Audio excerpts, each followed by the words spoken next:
Matapos ang 5 taon sa Kaya FC Iloilo, panibagong hamon ang haharapin ng dating Pilipinas head coach na si Let Dimzon dahil pamumunuan naman niya ang bagong kupunan sa PFF Women's League na Capital One Soles Strikers. Narito po ang aking ulat. Sa nalalapit na pagbubukas ng Philippine Football Federation o PFF Women's League 2025, hindi maaaring mawala ang isa sa mga batikang women's football mentor sa bansa na si Let Dimzon. Pero hindi na sa Kaya FC Iloilo makikita ang dating Pilipinas head coach dahil ngayong taon si Dimzon na ang ngumuno sa pinakabagong kupunan sa liga na Capital One Soles Strikers. Matapos ang 5 taon, nilisan ni Dimzon ang Kaya FC na matatandaang dinala niya sa kampyonato noong 2023 sa PFF Women's League. Kasabay naman ng official launch ng Capital One noong nakaraang linggo, dito na rin inanunsyo na magsisilbi nilang head coach ang 45-year-old football tactician.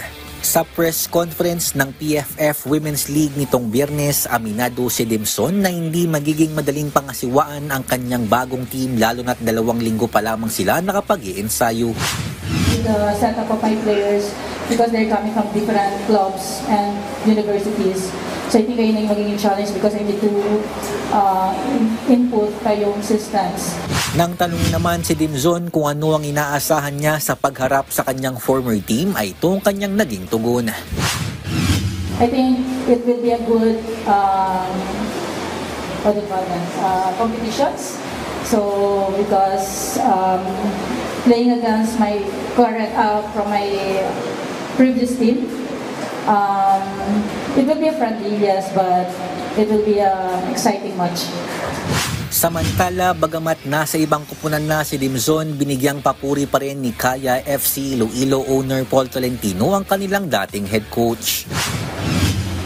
Obviously, we were lucky to be able to work with the best female coach in the country for the previous 5 years in Coach Let. It's a big responsibility to be able to replace Coach Let.